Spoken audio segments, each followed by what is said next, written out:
your name, where you're from, and if you want to give your age, you can. If not, it's all good. Go I don't ahead. tell my age, but hey, I'm T Marie. I'm originally from Kentucky, but my home for the next lifetime is probably Atlanta. I've been here for years, and my age is whatever you think I am, baby. That's my age. Robert.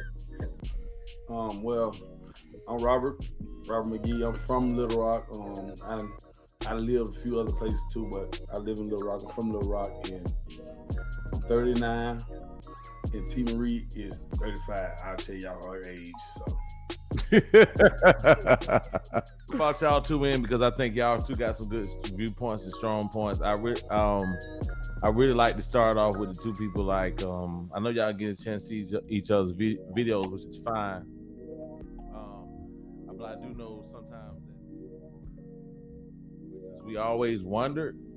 One thing I knew, Robert is one. Robert would definitely put you on the head, and then T Marie will definitely answer some of those questions too, as far as the female. So let's start off by Q&A. I mean, T Marie, is there anything in particular you would like to ask a male that's highly successful, does what he want to do when he want to do it? This your opportunity. Yeah, I do have a question or two for such a male as that. Hey, you must have looked up a video. You see the video? I saw some, but you know what? I just prefer to be like, let me come on here. I did see some of them, but I was like, let me come on here, be authentic, let the interaction be authentic. So I was just let's just have a conversation. Right. I thought maybe you had a pen and paper with some stuff written down. I feel like I've been misused because I couldn't find number one video for some reason. I'm like, it was a show one too. No. I didn't get everything I needed from you. I'm sure I'm gonna get it today though. So hang tight, sir. Hang tight, sir. Hang tight. Okay. So one of the clips I did, Robert, you haven't got an opportunity to see. I'm gonna start with you, and you can kind of parlay it in here. Parlay it over to T Marie. So T Marie is, she does a lot as far as the dating scene. She does a lot as far as, being her own entrepreneur or whatnot. One of the things that I asked her, and also your experience. What are your experiences with as they call the boss chick? Like, what's your experience with those type of women? Well, generally they end up in the friend zone for the most part. You know what I mean? Right. Because now let me explain this to you. The reason they end up in the friend zone because a lot of time they try to run the show. It's just when it's like that, and you have a guy like myself, and I believe in the traditional values of a man running the household, then generally we probably gonna end up just being friends. Because most times she want to make the rules. You know what I mean? I can understand that. Because if she a boss, then that's what bosses do. So she may be a boss at her company or whatever. So she used to, making rules. You know what I mean? So that's not a law. But she'll bring that same energy home because once you get into that boss mode, like it come natural. You know what I mean?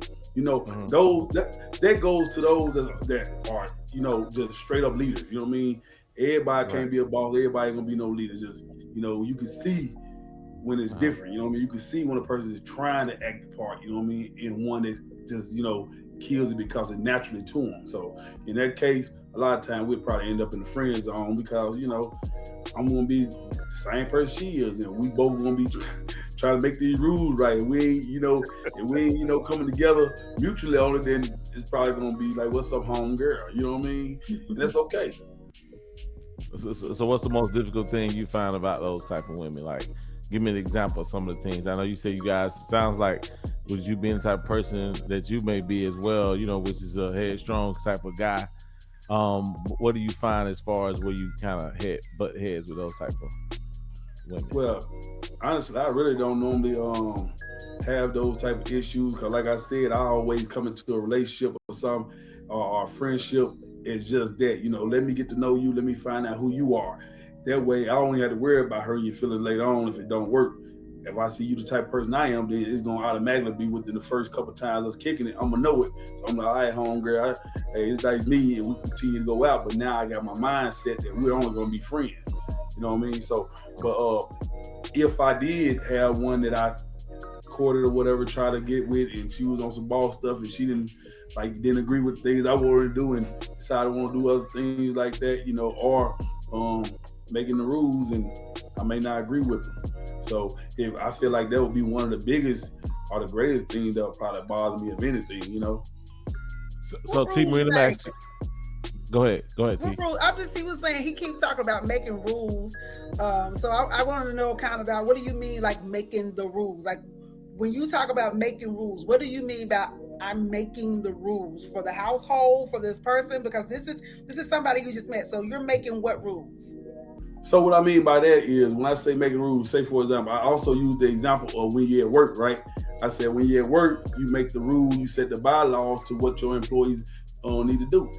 When you're at home, if you're in that same mode, then you're going to set the bylaws for what time you want to mud in, what you want to be done, when it needs to be done, and that sort, you know. But that's how it is when you run a household, you know. So if you run your job like that, probably won't come home. So when I say rules, I just mean the standards that you want to be done. Okay. All right.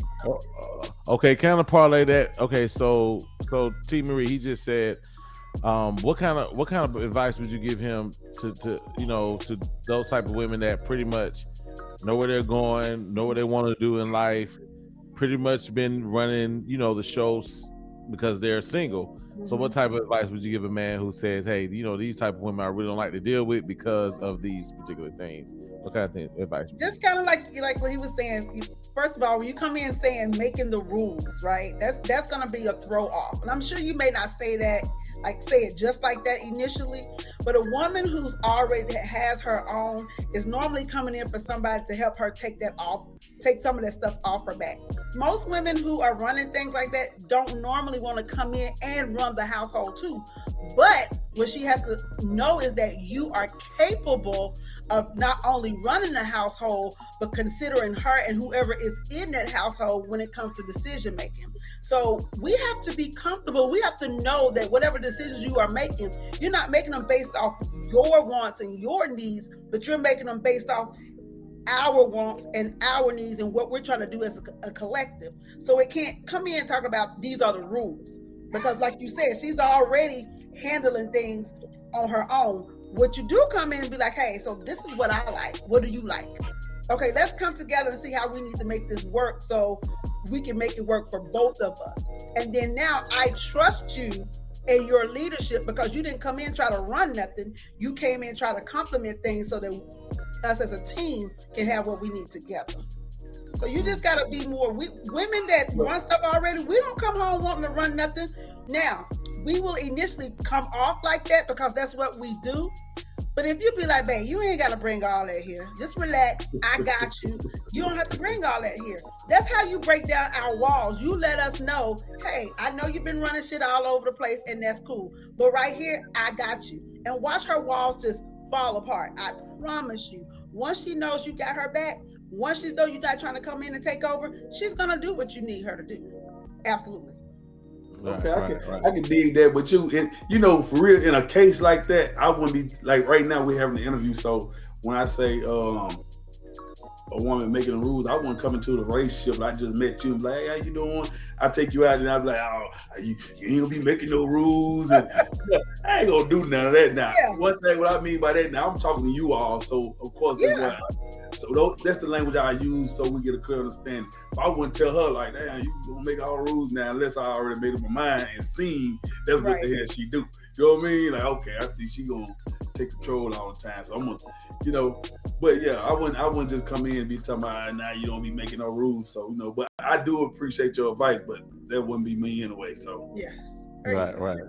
Right. So T. Marie, let me ask you. Okay, so you last time we spoke, we were talking about you out here currently actively dating. Is it a certain pattern that you? Is there a certain pattern that you've noticed with men as far as like you've seen as the most common thing that you see that we're all kind of not connecting with? Like, what's the most common thing that you see? I think the most common thing that I see is that one, like you said, men are coming to independent quotes. They are holding on to this independent woman thing. Like that's what we all want.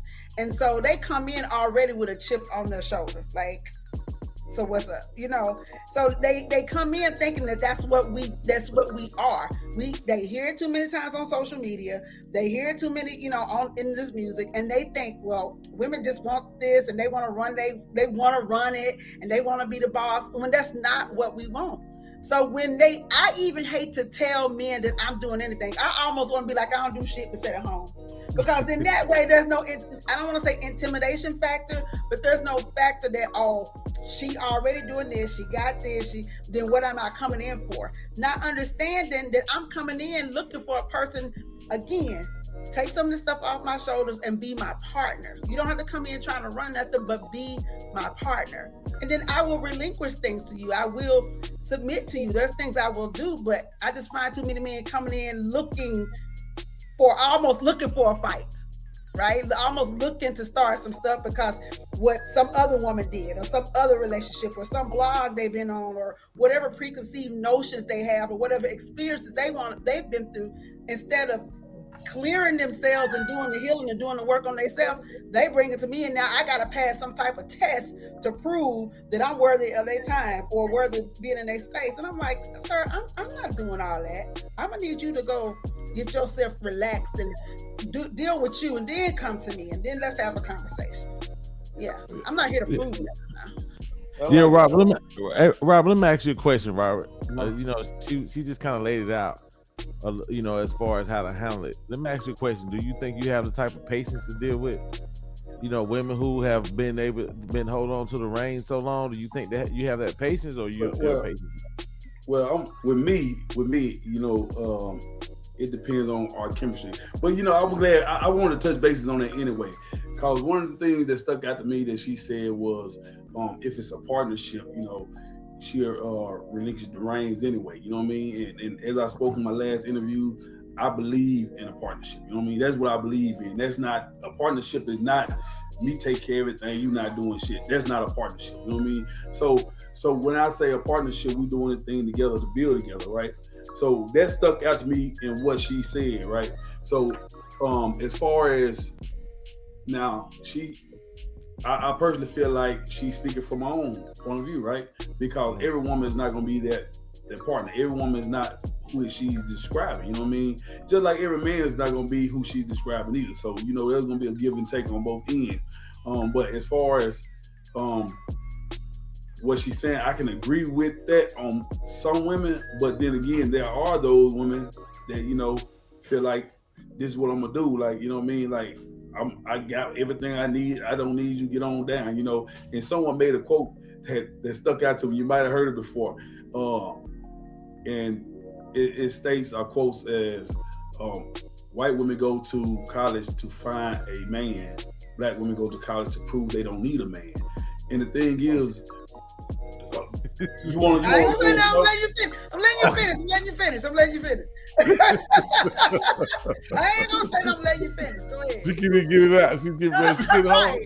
Hey, she ready to get it on that one. I didn't even say that. Go ahead. She ready to get it on that one quickly.